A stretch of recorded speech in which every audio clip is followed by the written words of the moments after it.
On first blush, we may look like a country whose citizens are disconnected and isolated. Yet Evan Osnos, in his new book, Wildland, came to believe that the larger problem was the range of ways that Americans affected one another every day without realizing it. We are living in a time in the United States that might seem unrecognizable or even unimaginable to us 20 years ago, maybe even 10 years ago. Did we miss the warning signs? Is this an ebb to a flow? Or have we become what firefighters call a wildland, a realm where a spark becomes a wildfire, leaving behind a permanently altered landscape? Evan Osnos' return to the United States in 2013 from China, where he served as Beijing bureau chief for the New Yorker, becomes the perfect perch from which to evaluate change, to determine if what John Gunther in his book Inside USA described as America's talent for the rational approach, reason, the meeting of minds, and honorable agreement after open argument had been lost, maybe lost irrevocably. And more importantly, could it be recovered? Evan is well equipped to answer these questions. He brings his years as a journalist here and abroad, and ultimately 5 years in China, and as an author of 2 best-selling, award-winning books, Age of Ambition and Joe Biden. Yet the most important element that Evan brings to this conversation is his empathetic, detailed depiction of how these issues affect everyday citizens, the human toll. We meet Chip Skowron, Jamal Cole, Larry Hoover, Maurice Clark, Sidney Mueller, Larry Barker, and Larry Kneisel, among others. It is through them that we develop a palpable understanding of how we got here and how they might help us find our way. Evan joins us to talk about his new book, Wildlands, The Making of America's Fury. Evan, welcome to Just the Right Book. Oh, thanks, Roxanne. It is a thrill to be here with you talking about this book, or any book, frankly. Thank you for the invitation. Well, I was excited because there's a dozen topics that I'm tempted to cover. In preparing for today's conversation, I thought, well, we'll cover the obvious, your book, your fantastic book. We could talk about China today. We could talk about Joe Manchin. We could talk about Biden's first 8 months. Yeah. We could talk about the gargantuan infrastructure bill. We could talk about the midterm elections. And maybe we'll get to some of that. But let's start with the genesis of your book. Yeah. You get back from China. You go to DC. Right. And what happened that made you see the seeds of this book? Well, I will tell you, frankly, it started in its earliest germination on the very first day, actually, that I came back to work for the New Yorker here in this country, it was October 1st, 2013. And for all of us who have sort of repressed that particular chapter of American political dysfunction, that was a day that the government shut down for the first time in what at that point was decades. We've since had other shutdowns since then. But I remember it was such a strange way, Roxanne, to come back to the United States to be writing about politics on a day in which we had shut ourselves down. And that the self-inflicted quality was quite striking to me. I remember calling up the White House to get the usual kind of press credentials that you get.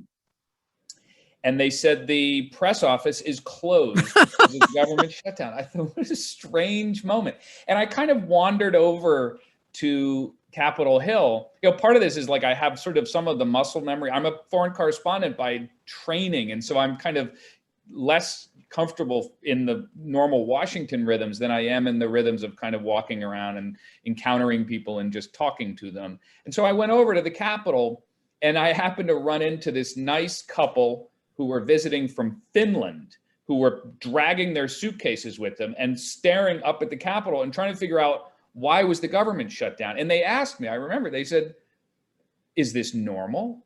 Is this part of your ordinary government process? You periodically shut down. Exactly. And they said, when will it be over? And I realized every one of those questions was just a kind of something of an alarm to me that something very strange was happening. And that was the very, very beginning where I realized, okay, I think I need to begin to understand some of the accumulated structural and cultural and temperamental reasons why our politics have become so ingrown, to use a word. So, Evan, in the book, you, I think, in a important and influential way, use the story of people, right? Because at the end of the day, it's about people. And by telling their stories, you cover the concentration of wealth that has occurred over these last 10 to 20 years, the impact of the loss of local press, the financial crisis of 2008 and how we handled that, fighting a 20-year war that was an abstraction in many ways to many people, the role of lobbyists, the role of misinformation. So what I thought we'd start with, because I thought that this was a perfect example of how what we talked about at the very beginning, how one person related to the other. So let's start with the story of Reese Clark and Chip Skowron. Yeah. Because their stories individually are interesting, and I'd like you to share that. But you have both the victim and the perpetrator of the impact of 2008 in those two people. Yeah, that's such a fascinating way to frame it. And I think of it in very much in these terms of these parallel lives who have these moments of intersection. And Maurice Clark is a remarkable person. I mean, I met this guy in an unusual way. I was standing on the street in Chicago, reporting for the New Yorker about a shooting. I was writing a story particularly about violence on the South Side. And I was standing at one of these shrines on the sidewalk that have been built after somebody's been shot. And a man walked up to me and he said, who do you work for? And I said, I'm working for the New Yorker. And he said, is that the one with the cartoons?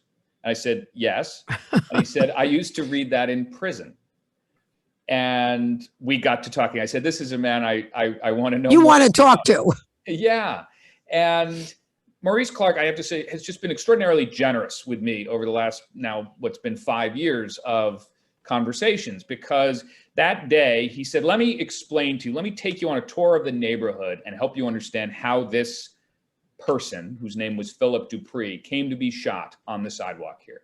And what he was really telling me was the story of an entire system of political and economic isolation, the degree to which this neighborhood, which is called Auburn Gresham on the South Side, predominantly Black, which ended up, not incidentally, being the first neighborhood in Chicago to record a death from COVID. And the reason I mention that is, in a sense, what he was introducing me to in a way we didn't even know the language for yet was a kind of comprehensive pre-existing condition, the kind of thing that predisposed that area to that kind of risk. Maurice Clark, I should explain, went to prison as a teenager for gang crimes. He was a member of the Gangster Disciples, and he was convicted of attempted murder and went off to prison for more than a decade and was gone for his 20s, and he came out in his early 30s. And what's fascinating, what happened was that he and his family thought they had a very good stroke of luck, which was that there was somebody coming door to door, literally door to door in 2004, saying, I can get you a mortgage, a subprime mortgage. And they said, that's great. We'll use it to fix up the house. You know where this is going, Roxanne, but they got this subprime mortgage. Their monthly payments went from $900 a month, which they could afford, to $1,800 a month overnight, which they could not afford. They ended up losing their house. And when they lost their house, that was that kernel of wealth, which might have become the very beginning of something that he would have been able to leave to his children and his children's children. And you see in that moment how it is that a family becomes essentially hobbled. And Evan, let me bring up two things that I think you bring up in the book that sort of fertilize even further this idea of pre-existing conditions, one of the facts that you talk about for Reese Clark that just broke my heart, because it was what looks like a tiny thing that led to an alternate path. And that was, Reese was a smart kid. Yep. And did well. And they had sent him to a better school in another neighborhood. He had thrived there. And the high school that would have continued that quality of an education became unavailable to him because his parents did not have the money for the public bus to bring him there. He now is in another high school that represents all the problems we know that exist in urban education. And Reese Clark is now down the path that too many young men go down. But not having the money for the public bus was a cornerstone of the direction that Reese Clark went in. Oh, I mean, you identified what I think of as kind of the subtext of this book, which is these moments of almost sort of tragic specificity in which there was a parting of the paths. His life could have gone one way. Had there been a program to allow ninth graders to get bus fare, instead of having a program that ended at eighth grade, he would have gone to Morgan Park High School, which was a school that scored well on all the tests. And he was a person who he wanted to learn. He was hungry for math, especially. He used to follow his mother through the grocery store and tally in his head the bill that he thought we would get from the register. And he would try to calculate the sales tax before the cashier could tell him. And yet he found himself now in this other high school, which was, in all the ways you described, inferior. And as he said, very sort of dryly to me, he said, and so began my life of crime. And I have to say, the reason why I thought that moment is so important is that it's not rocket science in the end, ultimately, how you can shape the contours of a life like Maurice Clark's. It's actually sort of painfully clear what is necessary. And that was a recurring theme along the way, was this idea that the physical geography of his life defined so much of what he eventually encountered. I didn't mean to cut your flow. So there are the Clarks. They've got a mortgage. And first of all, when these subprime mortgages went out, if you were a person of color, the rate you got on that, the rate that the adjustable rate could go to was greater than it was for others. And then whatever equity they had in both mortgage payments and down payments wiped out. That's right. Now let's talk about Chip. So the connection, so Chip Skowron is a person who his life began under very different circumstances. He was a doctor. He was a successful Yale-trained, Harvard-trained surgeon, and he was losing interest in medicine. And somebody said, you should think about Wall Street, because this was right around the turn of this century, and Wall Street, particularly hedge funds, were beginning to hire doctors in order to help pick healthcare stocks. So he goes to Wall Street, and within about 3 years, he had established himself. He'd moved from one fund to the next fund to the next fund, made about $30 million over the course of a few years. And then he drifted across this line, or actually, to be precise, as he describes it, he sort of marched across this line between legal conduct and illegal conduct. And he started paying a researcher to give him information about a drug trial that was not yet public. And he ended up being charged with insider trading. And he went to prison, pleaded guilty. And he got sentenced to 5 years, came out after 4, and came back to Greenwich. And in some ways, what really struck me about these two parallel experiences was not only the disparity in the sentencing, which is sort of dramatic and quite and worth lingering on for a second, but it's also the fact that the reason why I came to be thinking so much about the subprime mortgage and its connection between Chicago and Greenwich is that some of the people who conceived and ultimately benefited from the mortgage boom are people who lived in my hometown of Greenwich. I mean, this is people like Dick Fuld, for instance, the chairman and CEO of Lehman Brothers, or Chuck Prince, who was the chairman and CEO of Citibank, which received the largest bailout in American history. And I was just struck by the degree to which they were joined on the level of citizenship. They share a political commons, and yet their participation in our society, between somebody like Maurice Clark and somebody like Dick Fold or Chuck Prince or ultimately Chip Skowron, what society allows of redemption and forgiveness and the opportunity to start a life again are on different planets. And I found myself returning to that idea. We don't afford the luxury of redemption to very many people in Maurice. And Evan, you know, I subscribe to the notion, and I'm curious about your take on it, that when we start to look at the underpinnings of what brought us to where we are today, which you do so eloquently in the book, you know, a fissure to me was the lack of prosecution. Like, think of Mazzillo, who was the head of Countrywide, right? Who walked away with, I think, hundreds of millions of dollars, very deliberately knew what he was, you know, doing. He was the Sackler of the pharmaceutical industry in banking. Mm-hmm. And yet no bank lost their charter, no corporate executive. And it always struck me that this was a sharp divide that depicted, you know what? The big guys win. The power wins. We are invisible. We don't, because they talked about they didn't have the money to bail out these people who had lost their mortgages, but they had $250 million to bail out Goldman Sachs, or hundreds of million to bail out Citibank or AIG or any of these. So how do you feel that sequence or lack of events impacted the beginning of, if not the beginning, sort of an early beginning to people feeling like, you know what, I'm screwed?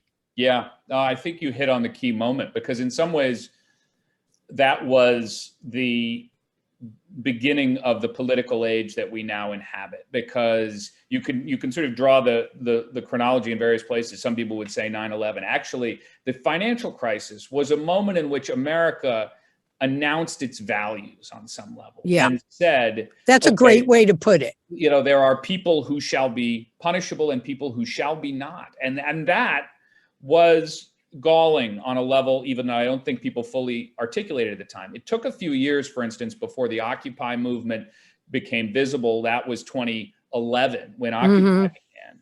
And what really strikes me now, Roxanne, when I look back at some of the language people were using in the Occupy movement, there was a quote from somebody who said, it was a kind of quote of despair, where he said, you know, we tried the most iconic progressive Democratic president we could imagine, Barack Obama. We bet on him. And yet we still ended up in a situation in which we feel as if there was no justice after the financial crisis. And so we're going to have to think about alternatives. And I just often kind of return to that idea. When he was talking about alternatives, really was the beginning of a much more restive period in our politics. And I think that, you know, oftentimes we sometimes think of the Occupy movement and the Tea Party as two hands of a movement, a moment, really.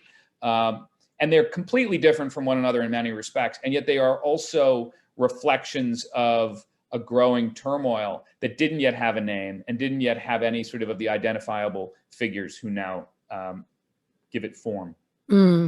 So another element that you talk about that I'd like to spend at least a couple of minutes on, and I thought about this when you read the statistic in the book that 20% of the protesters on January 6th were people from the military. Right. And so you talk about Afghanistan, ironically, despite being the longest war in our history, most operated in a bubble. And share with us what impact that had, and you zero in on the story of Sidney Mueller for that, and you talk about, and again, to me, the theme that I kept seeing, Evan, come together here is the impact of being invisible, the impact of not mattering, the impact of losing the dignity that we each deserve.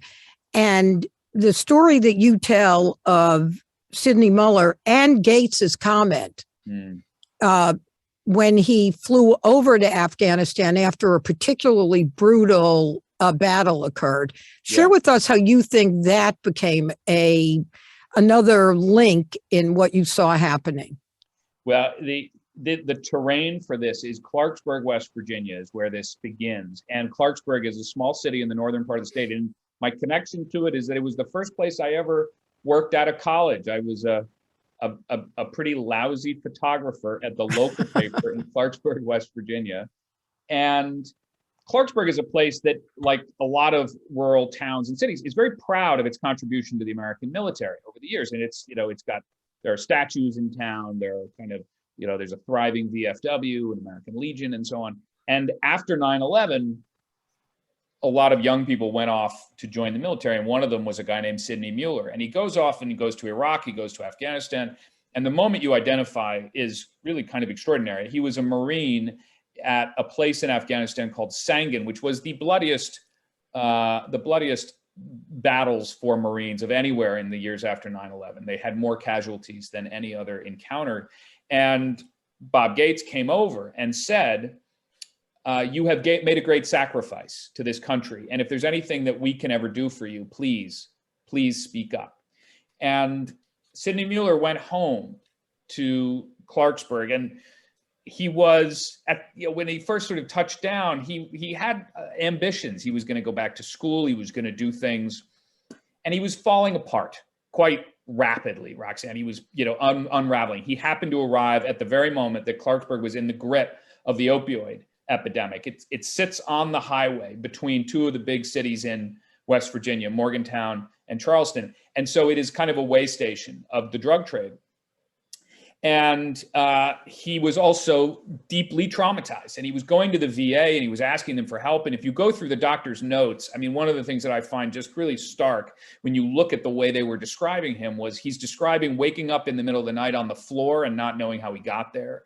He's describing the fact that he says, I can no longer trust anyone. And his ex-wife described to me the encounter of sort of seeing him falling apart. He couldn't remember their children's birthdays. And in a way, I want to reserve a little bit of the detail of what ended up happening to Sidney Mueller. Yeah, please. The story yeah, as go. a reader has greater power than I can do it justice here, other than to say that it ended in a way that kind of forced me to think about what it is that we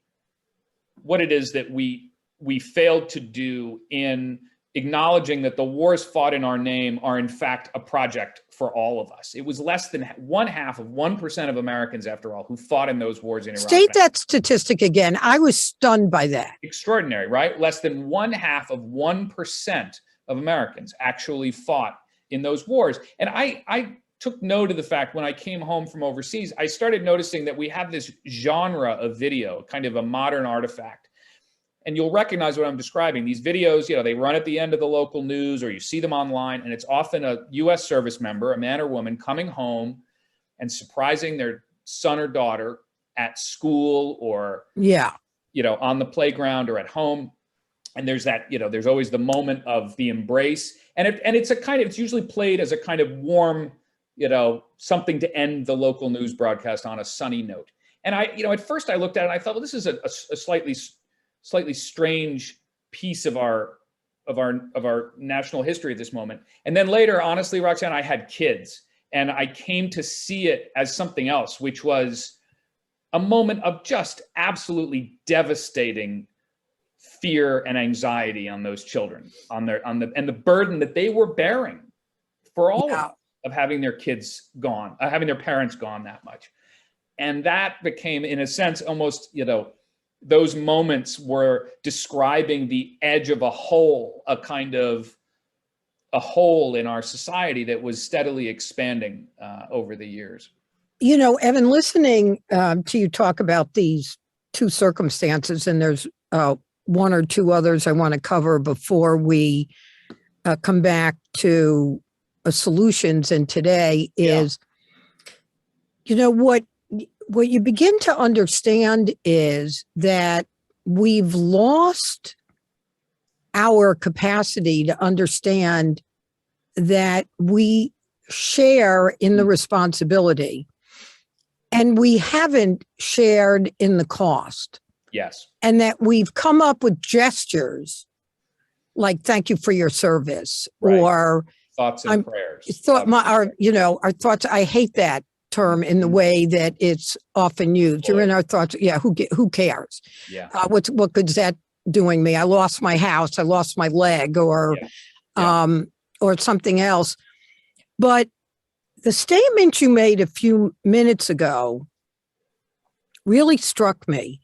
And that was when you said that the 2008 crisis, and in many ways how we treat our veterans, depict our statement of values. Yeah. And not what we want to think our country is. And for most of us, believe that still, the right value is still there. It's like underneath, we got to figure out how it could, sort of poke its head above the ground. It's what I said in the introduction. Is this an ebb and a flow? Or are we, going off the cliff? And so I appreciate you not telling the rest of Sydney's story, because you write it in a very cinematic and powerful way that I'd like our readers to enjoy. So let's go to another piece of what we're all becoming familiar with, and that is we no longer we might not share values. Maybe that's always been true, but now we don't even share facts. We don't even have the same, your fact is not my fact. And you have a statement in the book that says, throughout American history, the scrutiny and sustenance provided by local news has been intertwined with democracy. Yeah. And has a powerful effect on social cohesion. And as you said, you started your career as a journalist at the Exponent Telegram. Is that how it's pronounced? That's Exponent? Exactly it, the Exponent Telegram. So let's talk about the role of local news. You do share with us that between 2000 and 2012, that print advertising across American newspapers fell a catastrophic 71%. So what's been the impact of now we have social media, we don't have your local newspaper? It's been totally devastating. And I have to tell you, it's one of these things that's happened kind of a little bit beyond the radar screen. There was a fascinating poll that was done where people were asked just a couple of years ago, how do you think local news is doing in this country? And people said, seems to be probably doing okay. And the real answer is actually there's been, as one person memorably put it, a kind of mass die-off. There's been something like 2,000 newspapers that have gone away over the last 15 years. And why does this matter? It's not just about covering the local school board or, running the sports scores from the baseball game. A newspaper is a thing beyond itself. And Arthur Miller had a memorable description. He called it a nation talking to itself. And there is something powerful on the local level about the way that a newspaper is, in effect, a forum for a place to come together as a political community. And I use that word carefully, because I think community is a sort of wildly overused and sort of cheapened term. It's actually a very powerful thing. And just to give you a couple of examples of what happens, they've studied this now. When a local newspaper goes away, people are less likely to vote. They're less likely to run for office. The local government itself is more likely to raise its own salary and less disciplined about how it spends money. You can actually measure over the course of the next 3 years the way in which they're more likely to dip into the local treasury. And the reason why I mention all this is that I think one of the things that has happened along with the decline of local news is that we've sort of uploaded our political lives to the cloud, meaning to the national political conversation. And there's a fascinating body of data that shows that over the last half century, we've become less able to name the governors of our own states, yet we're also still able to name the vice president at the same level. So we are quite literally sort of receding into the what I would kind of describe as the somewhat comforting but false community of a national political identity. And it matters, I think, because when you have a thriving local political scene, and that can be defined by turnout, it can be defined by letters to the editor in the paper, you name it, but it helps us see one another as something more three-dimensional than just whether we're a Biden guy or a Trump guy. We're also closer to knowing that it's a fact or not. I mean, what's scary to me is even people that are not trying to challenge everything are beginning to think that everything's biased. I mean, well-read, open-minded, thoughtful people, it's creeping into our brains. You know, and this is what propaganda is. Propaganda is losing faith in anything being reliable. So an authoritarian government or person can say, you know what, guys, I'm the only one really that you can trust, right? I mean, you're seeing that. Everybody else is unreliable. Yeah. It's a huge, and it's you know, at one point I stashed this quote aside when I lived in China by Hannah Arendt, who said that there is she called it a peculiar form of cynicism that takes hold in a society in which people think they're being deceived. She said that over time, they stop believing the truth of anything. Anything. And I remember, you know, it made sense to me in China. I sort of understood, okay, this is an authoritarian system in which people are aware every moment of the day that the propaganda is talking to them.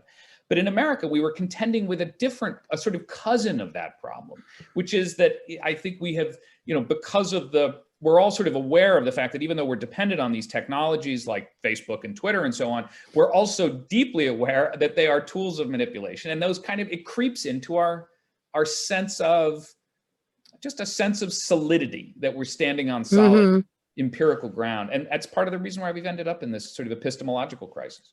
So I want to come back to the local news, but I want to wrap up this part of the conversation with a quote from that fabulous book called Wildland. and what you say is 5 years after the Trump era began, a physical assault on U.S. democracy felt both shocking and inevitable, a culmination of everything I'd come to understand about America's political crisis since I had come to D.C. in 2013. And it reminds me, and I'm sure I'm bastardizing this quote, one of my favorite quotes of recent political times was from Philip Roth's Plot Against America. And there, without going into the plot, a series of horrible things started happening. And the comment by a character is, it was the kind of event that the present considered unlikely and the future considered inevitable. Yeah. And I feel like we're on the precipice of, are we where we are because it was inevitable from the march of the last 20 or 30 years, maybe beginning with the 70s and Reagan era doctrines. So do you come through this analysis that you do feeling that we are on our way to the abyss? Do you see I don't like the word hope because it feels empty, but do you see steps by which we could reemerge? Yes. Okay. Oh, good. Let me hear it. And I will tell you, and I love your point about not using the word hope. I think we should use the word work. Yeah. Because that's actually what's required of us to fix it. And there is a wonderful pattern of history that can encourage me in moments like this. And I do find it very persuasive, which is that, one of the closest moments of analogy from the last was Gilded Age, in which you had high rates of polarization, high rates of income inequality, huge amounts of political discord, political violence even. And what did it give way to? It actually gave way to the progressive era, which gave us public high schools, the advent of the federal income tax, a sort of much greater awareness of the protections of vulnerable people. And the lesson that I take from that, and I should say that, I've been kind of counseled on this over the last year or so in interviews with Robert Putnam, who's written about that moment of transition. But part of what's happened was that you have to push the pendulum. It does not happen on its own. And he's quite hostile to the analogy of a pendulum because he says that implies almost a kind of cosmic or meteorological redemption. And it's not exactly what happens. Yeah. People have to become aware of the problems. And I think you pointed out earlier this key moment. The financial crisis almost was, on some level, perhaps, the pendulum reaching its apex and then beginning to swing, because that's the point, or maybe it was the Trump years. You can define it in different ways, but that was the point in which people began to say, this is unsustainable, this is untenable.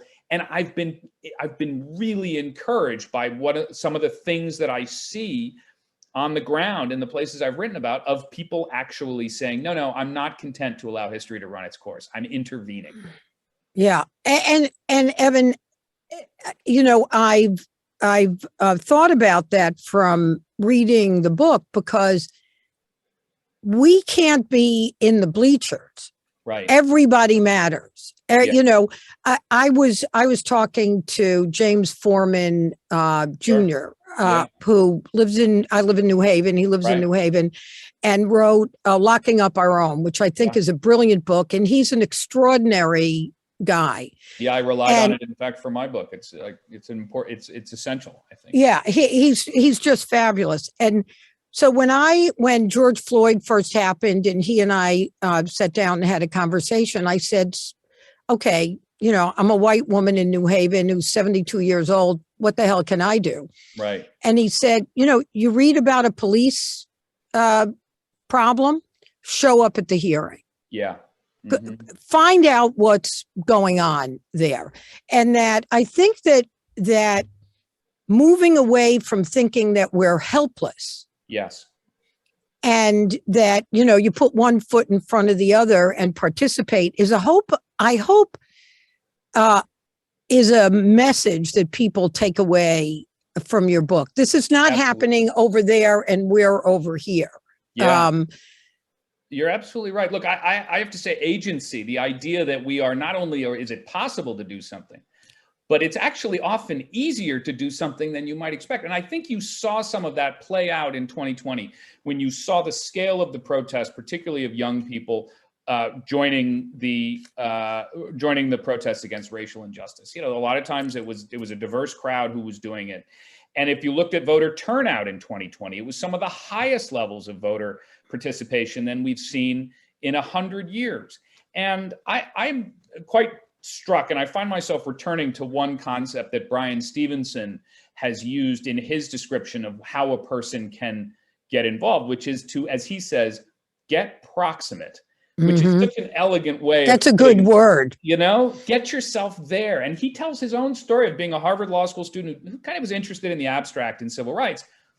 But it wasn't until he went and worked in a legal aid clinic in which he really was working on cases involving death row that he was proximate enough. And he said, I get it.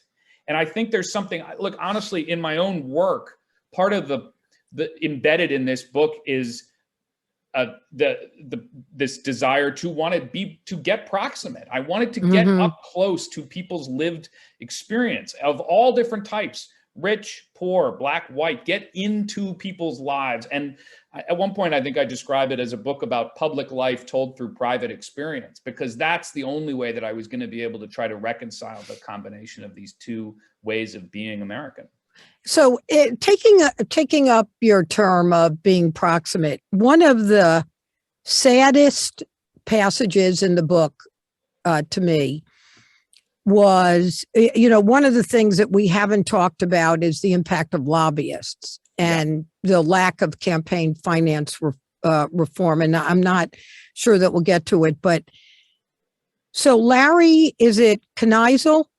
Yeah, Knisel, Larry Knisel. Larry Knisel testifies or speaks at a town hall meeting.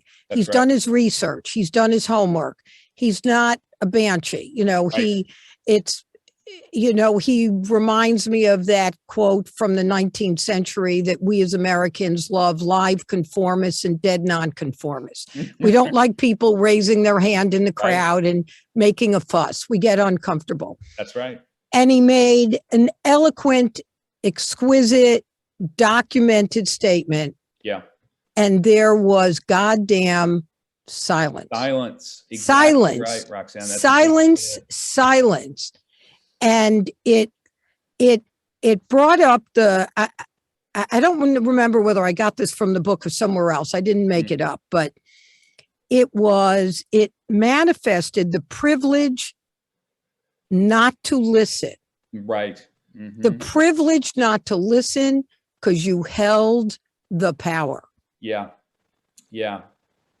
And and as you captured, I think the fact that you zeroed in on that moment says a lot about one of the themes that comes to the surface in the book, which is about his rage, his fury, as I would call it. Yeah. Simply having his statement unrecognized. And as he said, I actually even wanted them to push back. I wanted them to challenge anything. Instead, it just kind of happened. And for me, I found that to be a kind of a searing moment. And I'm glad you noticed that one, actually. So I'm going to fast forward in our last 10 minutes because it's a little bit irresistible to have someone with your perch. So you wrote a book about Biden. Right. And so were you surprised about his handling of the Afghanistan exit, or surprised about his first 200? I don't know if it's 200, but let's make believe it is. Sure. I would tell you, I was not remotely surprised that he was determined to get out of Afghanistan in quite the single-minded way that he was. And he had been opposed to the surge under Obama. Exactly, for right. 12 years. And, it's worth reminding ourselves that he is the first U.S. president to have a child in combat since the Carter administration. And before that, Eisenhower. And so for him, Beau Biden's experience looms very, very large in his mind. The surprise for me, though, honestly, Roxanne, was how, let's be honest, how chaotic it was, how poorly executed it was. And he won't say it quite that way because he's determined to get through it. And that's what it means to try to be president of the United States and to try to get on to the next thing. But the reality was that he was briefed on it. He was briefed fully on the implications, the conceivable downside risks, all of the ways this could go wrong. He didn't not listen to it. I mean, I've gotten enough of an understanding from my interviews about the texture of those encounters to know that it wasn't like he said, I don't want to hear it, but he listened. And then at the end, he was totally unpersuaded and he forged ahead. And the result was painful and costly for the United States and obviously for the Afghans involved.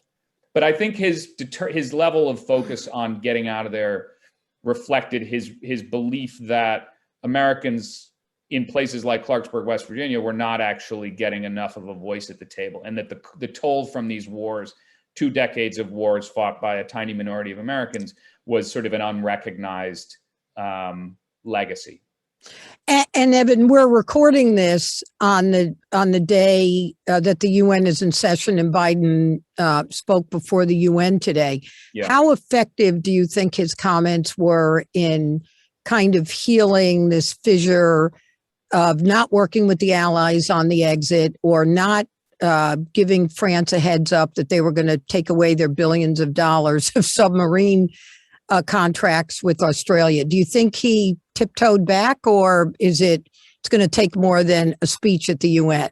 That's exactly it. I think there's a fair amount of bruising there, and it's different kinds in different places. I mean, in the UK, somebody said to me this week, you went from America first to America alone, and that's how they're feeling about it. The issue with France is more specific to the dynamic between the US and France and ultimately its place in this larger question. All of this really, as you know, is about China. And the decision to strike this deal with Australia is an announcement on the part of the United States that it is preparing to recommit itself to being a Pacific power. And in the end, nobody in the White House will put it quite this way, but their view would be, we know France is going to be unhappy about it. But in the end, where's France going to go? They're not going to abandon their security alliance with the United States. They're not going to choose China. And so we have to do this thing that we think is necessary to reset the balance in the Pacific. So speaking of China, Evan, one of the things I was struck by reading the book, so you were out of the country from 2005 to 2013, 8 years. Yeah. You've now been out. I was out of the country from 2002 to 2013. Oh. I was the New Yorker. I was in China from 2005 to 13. Yeah. And you're now out of China 8 years. Yeah, that's right. And I'm curious, we've talked about how different the U.S. looked to you when you came back in 8 years.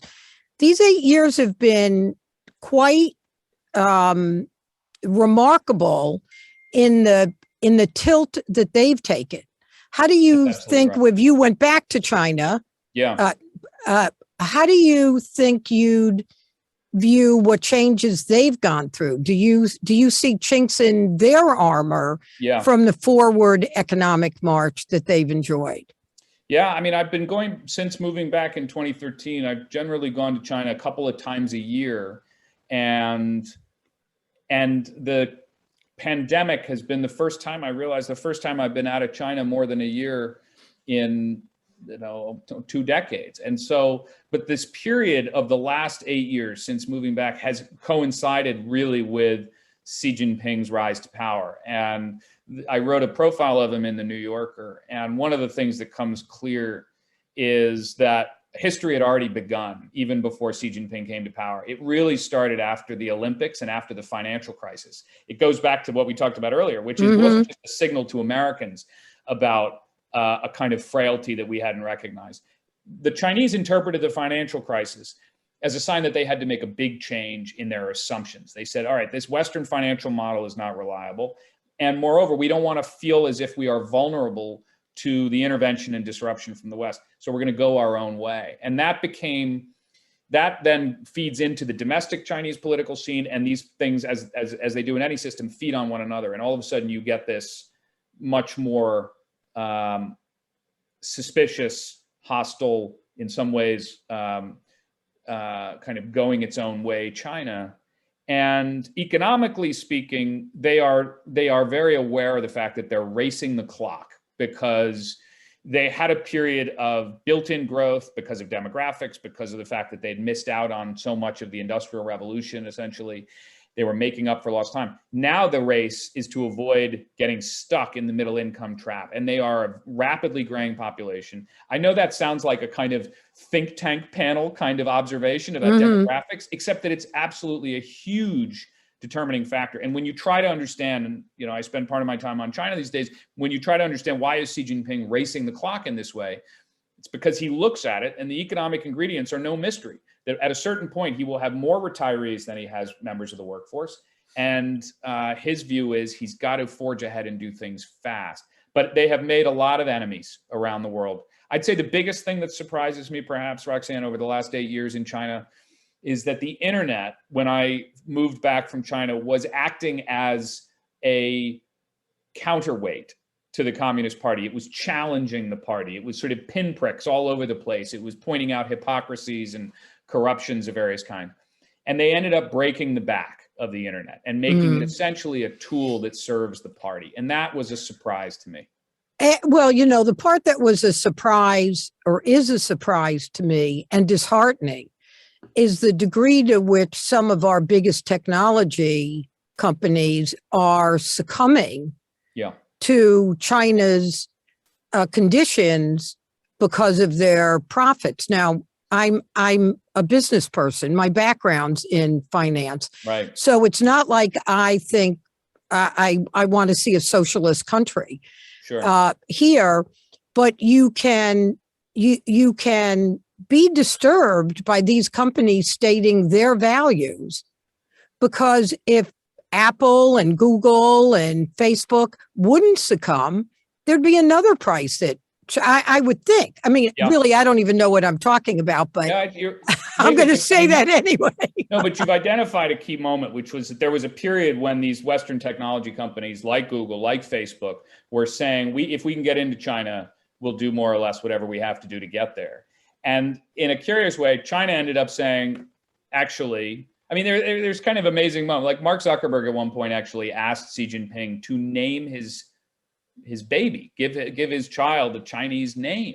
And it was sort of, in the China analysis world where I kind of operate sometimes, we thought, oh man. And then at a certain point, Xi Jinping said, you know what, we don't want Facebook in here anyway, because we think it's politically disruptive and we can't control it enough.